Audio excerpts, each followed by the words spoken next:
Hello again, FA Nation. Justin Fensterman here for episode 10, the final episode of Fantasy Football ADP TV here on fantasyalarm.com. Taking a look at some of the FFPC's latest average draft position data and spotlighting 3 wide receivers and a running back for today's episode. Let's get right down to business and cover some players.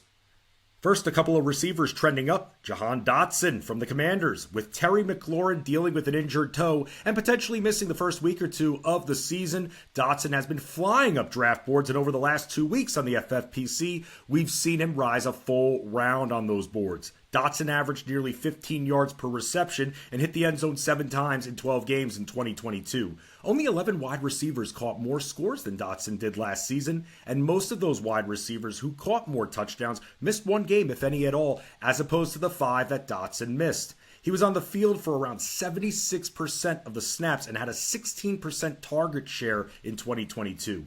As he continues to shift up draft boards, he will be a solidified 6th-round pick over the next few days, but without knowing for sure if McLaurin will miss time once the season begins, it's hard to meet that asking price for Dotson in fantasy football drafts. He has tremendous speed. We know he can hit the end zone, but we also don't know what we have in Commanders quarterback Sam Howell, who played in just 1 regular season game last year. The Commanders' offensive line is also pretty weak, and Howell will be on the run a lot and won't have a time to throw. Really hard to draft Dotson in that 6th round at this point.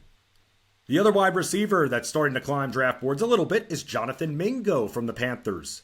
While Mingo is still getting drafted late, we've seen his stock rise almost half a round over the last couple of weeks. The Panthers don't have a threatening receiving core, and the 6'2 rookie from Ole Miss showed in college just how good of a route runner he is, and he'll run short, quick routes, and fellow rookie Bryce Young will hit him on short passes.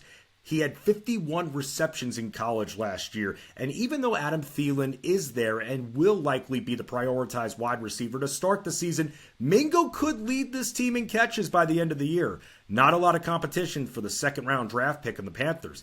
Teammates DJ Chark and Terrace Marshall have been banged up, and that can open things up for Mingo even more to start the year, especially if one or both don't play in week 1. Mingo has size and he has speed, and he could do damage going 15 yards out in the Panthers' passing attack. He's worth grabbing late. Now for a few players trending down, let's start with Jonathan Taylor. This one's a no-brainer because of the situation surrounding Taylor. He may be hurt, he may not be. He's having major issues with Colts management, and over the last few weeks, we've seen him fall multiple rounds. We know for sure that no matter if he's traded or if he stays a Colt, he's missing the first 4 games of the season after being put on the PUP list a few days ago. The Colts won't just give him away, and they've rejected multiple Taylor trade offers from multiple teams. Once he's eligible to return, will he play? Will he hold out? It's a very high-risk, high-reward fantasy football draft pick, and he could sit out for a long time. And if he's not dealt by the end of October around that trade deadline, who knows if he'll be out there at all in 2023.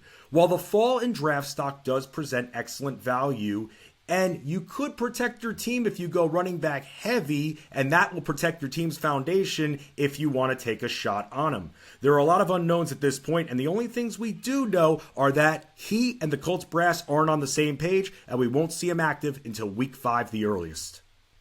A wide receiver who's been falling off draft boards, Denver Broncos' Jeudy. Last week, Jeudy injured his hamstring in practice, and we were told he would need weeks to recover, and on FFPC draft boards over the last couple of weeks, he's fallen over 30 spots. We were told that he won't be put on injured reserve or anything like that for now, but it's hard to believe that he'll be ready to start the season active. We've seen some of his other teammates like Marvin Mims and Greg Dulcich, and to a lesser extent Courtland Sutton, their average draft positions have risen since Jeudy got hurt. In 12-team leagues, Jeudy is going in the 7th round, and he'll likely continue to fall unless we get a positive report on him over the next few days. If we find out that he's expected to only miss week 1 before the season starts, he'll start climbing up boards once again, and at that point, he'd be worth drafting in the 5th round. Jeudy got targeted 100 times last year, and he had a near 21% target share and was targeted 11 times in the red zone. The Broncos beefed up their offensive line in the offseason, and Russell Wilson will have plenty of time to throw this year. We just need more information on the current state of Jeudy's hamstring, but hearing that he wasn't put on the IR is a good sign, and that he shouldn't miss a good chunk of the season, but he may need to sit for the first couple of weeks. He caught 67 balls and hit the end zone 6 times during Denver's miserable 2022 campaign.